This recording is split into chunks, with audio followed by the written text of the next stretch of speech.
You have the wrong Thunder Cage build. 99% of the player base, I think, are running the wrong Thunder Cage build, and that is because they don't understand how the Thunder Cage actually operates. I see a lot of people posting stuff on Reddit, seen a couple builds on YouTube where people are showing you the number, they're showing you their DPS, and they're flexing, look, I have 600 DPS, but that is not what you need to be flexing. Let's go ahead and break down the best Thunder Cage build, why, the reason why yours is wrong, and how you might want to rearrange your mods here to better suit the Thunder Cage as a whole. So let's dive right into it. So Thunder Cage is by far one of the easiest weapons to actually get, and one of the easiest weapons to kind of invest in. So the first thing I would do and recommend is try to get as many Thunder Cage, invest in them as much as you can. But let's take a look at the Thunder Cage real quick here and get a better idea of what we're talking about. So what we're going to be looking at here is the Thunder Cage, and it's extremely important that you understand to read these numbers and you learn to understand how this particular weapon actually operates. So the first thing you need to understand is the range. A lot of people aren't really talking about the range, and I've seen some people running around with this gun not doing it very well. And as you see, guys, this range is a very limited range that this weapon has. So you're gonna have to be a little bit close quarter, not like kissing the person, but a very good distance from the person. But that is not where the weapon shines. Where the weapon shines is within its unique ability.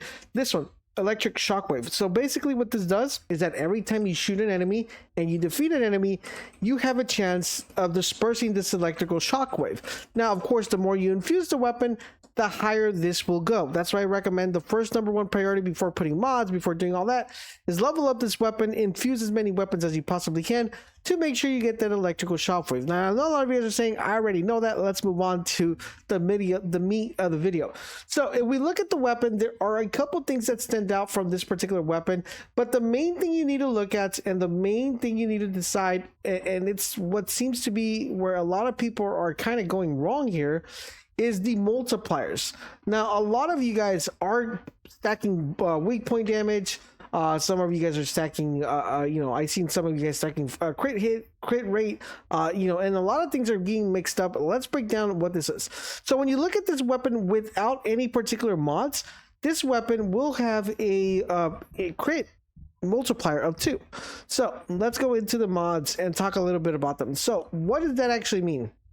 If you guys notice, my DPS on my weapon is 404. Now, theoretically, once I level up all these mods, and the reason I wanted to share this video with you guys is that I want to show you guys exactly what the weapon does, as you guys are seeing the footage here, without leveled up mods and how much it's critting. That's extremely important because this particular weapon, where it shines is when it crits. If the weapon is not critting, it is not doing correct damage, because what happens is that every single time you defeat an enemy, you will get a crit and it will be considered like a crit shot. Okay, that's extremely important. And every time you proc the ability, it will be considered as a crit shot as well. So it's extremely important that when you invest in this weapon, you invest the correct modules to enhance that. Now, by investing the correct modules, you will also run into a problem, and one of the biggest flaws with this weapon is not only the reload time, but the amount of magazine that the weapon has. So let's go ahead and talk a little bit about what mods you want to put in here and what mods I personally recommend for you guys to be able to get the best of the weapon, not only at the early stages, but towards the end. Here I'm showing you guys the weapon at its early stages. Now, the reason why I wanted to show you guys at the early stages is because when you first get the gun, your gun is not going to have slots to put stuff in, and it's not going to have anywhere to go when it comes to you being able to invest in it. So these are the ones I recommend that will keep you below 50. Okay, so let's start off, and these are with them kind of leveled up. So we have the first one, which is rifle reinforcement. I know if you guys are building weapons, you're going to know that this is your #1 priority. This is where you're going to be getting your firearm attack. It's extremely important because the more firearm attack you have, the more base damage your weapon's going to do. So you're going to want to make sure you put this in here and you level it up as quickly as you possibly can. The next one is action and reaction. Once again, increasing your fire attack, reducing the recoil of the weapon. Theoretically, with this weapon, you're mostly hip firing, so you're hardly aiming. So, the recoil doesn't really matter. So these two will exponentially boost the weapon as much as you possibly can as far as damage, raw damage that the gun does. Now we're going to get into the mid of the actual weapon itself, because once we upgrade the raw damage, we're going to upgrade its main component, which is the critical hit damage and the critical hit rate. Remember, every single time you kill an enemy, you will be proccing a crit. Every time you hit a weak point, you will be proccing a crit. So this gun is heavily dependent on when it comes to critting. So that's why we're running better concentration, which is going to give your firearm critical damage of 74 once it's completely leveled up. After that, you're going to want to make sure you have better insight, which is going to once again increase the critical hit rate. So one is increasing the damage, one is increasing the critical hit rate. These two go hand in hand, because the higher your rate, the more chance you have of critting.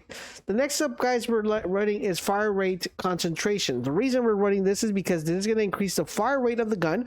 So that means more bullets are going to come out. More bullets equal more damage equals more crits, right? And in addition to that, it's going to increase your critical damage plus a 6.5. Now, I know a lot of you guys are probably saying, Laser, why aren't you running fire rate, right? Which is this one down here, which is where a lot of people mess up. And a lot of people recommend run fire rate up, because this is the best one to do.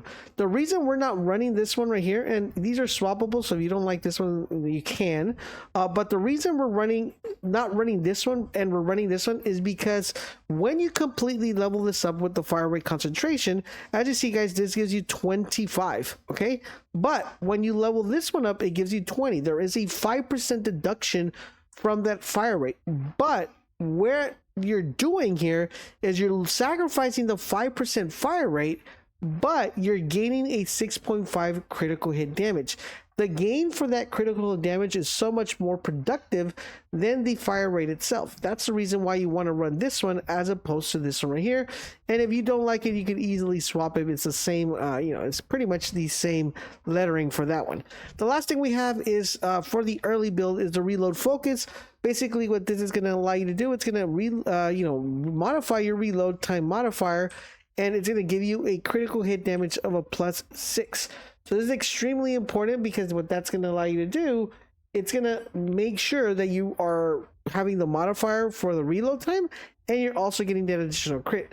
Now, with that being said, let's take a look what a fully max build weapon looks like and what other modules we added into here. So we added the first one, which is called concentrated support ammo. What this is going to do, it's going to put more rounds into the magazine. One of the strongest weaknesses of this weapon is the lack of ammo it has, because you constantly have to be reloading. And by leveling this up and increasing that rounds per magazine, we are doing two things. Number one, we are having the ability of shooting more bullets because we have more in the magazine, but we're also reducing the amount of time that it takes to reload, because the more bullets that we have, the less reload times that you're going to be doing. So this is like a 2 for 2, plus in addition to that, it's giving us firearm crit hit damage. Now, that is the one I would probably recommend after you level these up, to level this one up as quickly as you possibly can. So level this up, and this is the one that's going to benefit you the most when you level up. The next one that's going to help you out quite a lot to level up is the inside focus. Okay, so basically what this is going to do, it's going to give you crit hit rate and crit hit damage. Now, this gives us both worlds, which is what we want and what we want to push in this weapon.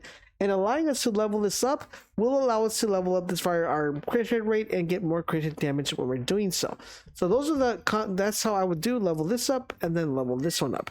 In addition to that, guys, we are going to go and talk about concentration priority. Now, this is extremely important that you level up, but not a priority. Even though I went ahead and added it here, the reason why is the more you level up, the reload timer modifier is going to get deducted. Okay, so what that means is that you're going to lose a little bit when you are reducing the time of that modifier. This is pretty much compensating for the reload focus. Okay, so it kind of compensates these two kind of cancel out. But the more you level these two up, the higher chance you have of canceling them up. So the one that I would recommend you actually concentrate on leveling up as opposed to these two, and when I say level up, I mean level up first, giving it your priority, is this one right here, which is fire rate concentration. What this is going to do, it's going to increase your fire rate and it's going to increase your critical damage, which is what I told you guys a little bit earlier in the video when we were talking about the early build. But the one I would definitely try to get as quickly as you possibly can is Sweeping Squad, and I would constantly want to work sure that I level this up. The reason is, when this is fully leveled and you defeat an enemy, your crit hit chance attack goes up to 10%. But where this weapon shines is that instead of this 33% chance you have of actually stacking this goes all the way to a whopping 100%. So that means you will constantly be proccing this Sweeping Squad, increasing your fire rate attack, which increases the base value and the base raw damage of your weapon, allowing your weapon to do more raw damage and crit harder. So in theory, what we're doing, and the reason why a lot of people that I've seen, you know, not only videos but also pictures, and I've seen modules they put in here that are completely wrong, is I see a lot of weak point damage. I see a lot of fire rate mods. I see a lot of mods that are being placed into the weapon that does not correlate with the actual weapon itself to benefit from that weapon. So that's the biggest problem that I've seen lately. But if you put this build together, guys, regardless of this DPS value, your crit value is going to be so much higher than your DPS value that the DPS value doesn't really matter. What you're really looking for is for the crit raw damage that you're doing when you're critting. Because with this build, what we're doing is getting as much crit hit rate damage as we can to not only be able to proc our major ability, but to be able to do more damage constantly. And the great thing about this weapon, it is by far, currently right now, the best weapon when it comes to mobbing, because it can literally kill one ad and disperse the rest of the ads, as you guys have been watching here on the video. So I hope you found this video helpful. I hope this helps you better your build for your Thunder Cage. If you swap any other mods, let me know in the comment section down below what mods you swapped and why, and maybe we can have a little bit of discussion. Now, if you need help with the First Descendant at all, make sure you guys check us out on Twitch. We stream every day. Thank you guys for watching, and I'll catch you guys on the next one.